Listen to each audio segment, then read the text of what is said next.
कर्ण हवेली। इसे कोई पास से देखने की हिम्मत नहीं करता था, क्योंकि कहा जाता था कि वहां कर्ण पिशाचिनी का वास था।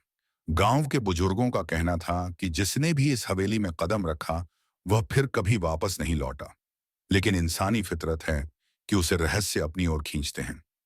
विक्रम एक युवा पत्रकार, जिसने अनेकों रहस्यों को सुलझाया था, सुबह इस कहानी को सुनकर रोमांचित हो उठा। वह ऐसी कहानियों पर विश्वास नहीं करता था। उसका मानना था कि हर अफवाह के पीछे कोई ना कोई सच्चाई छिपी होती है। वह इस हवेली की सच्चाई जानने के लिए गांव आया। अध्याय 2। हवेली की सरहद पर। विक्रम गांव के मुखिया रघुनाथ सिंह से मिला। रघुनाथ ने उसे हवेली के बारे में चेताया। बेटा, हमने वहां जाने की भूल करने वाले कई नौजवानों को खो दिया है।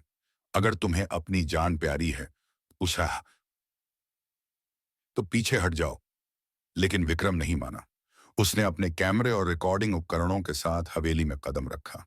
अंदर घुसते ही उसे एक अजीब सी ठंडक महसूस हुई। हवेली के पुराने खंडहरों में धूल के साथ अतीत की चीखें घुली हुई थीं। दीवारों पर अजीबोगरीब चित्र बने थे, ऐसे चित्र जिनमें पीड़ा, यातना और दर्द झलकता था। तभी अचानक दरवाजा खुद ब खुद बंद हो गया। विक्रम ने पलट कर देखा, लेकिन वहां कोई नहीं था। उसकी सांसें तेज हो गईं। उसने कैमरा निकाला और रिकॉर्डिंग शुरू कर दी। तभी उसे एक धीमी सिसकी सुनाई दी। अध्याय 3। कर्ण पिशाचिनी का प्रकट होना। अंधेरे में उसे एक परछाई दिखी। जैसे ही उसने टॉर्च जलाई, एक साया हवा में लहराता दिखा। विक्रम ने हिम्मत जुटाकर पूछा, कौन हो तुम? एक स्त्री की दर्द भरी आवाज आई। तूने मुझे जगा दिया है, अब तू भी मेरा हिस्सा बनेगा। और फिर हवेली के कोनों में अजीब-ओ-गरीब आवाजें गूंजने लगीं। विक्रम ने देखा कि सामने एक औरत खड़ी थी। लंबे घने बाल, सुर्ख लाल आंखें, अजय और मुंह से टपकता काला लिसलिसा तरल। वह कर्ण पिशाचिनी थी, एक श्रापित आत्मा। अध्याय 4। श्राप की कहानी। विक्रम ने अपने डर पर काबू पाते हुए पूछा, तुम कौन हो और ये हवेली इतनी श्रापित क्यों है? कर्ण पिशाचिनी ने एक ठंडी हंसी हंसी और कहा, यह हवेली कभी मेरी थी।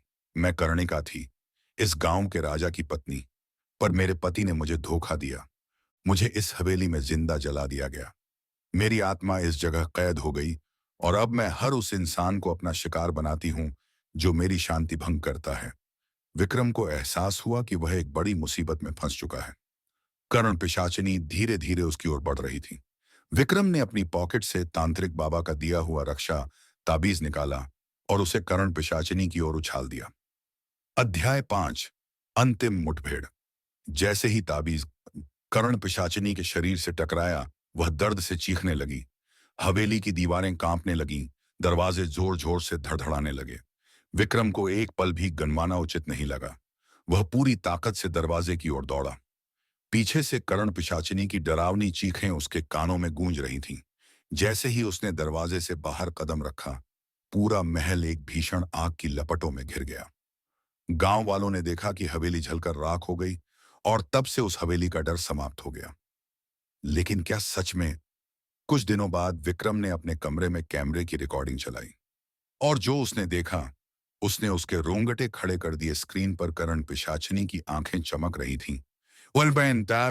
तिबाराली थी और वह कह रही थी, तूने मुझे जलाया नहीं, मैं तेरे अंदर समा गई हूं।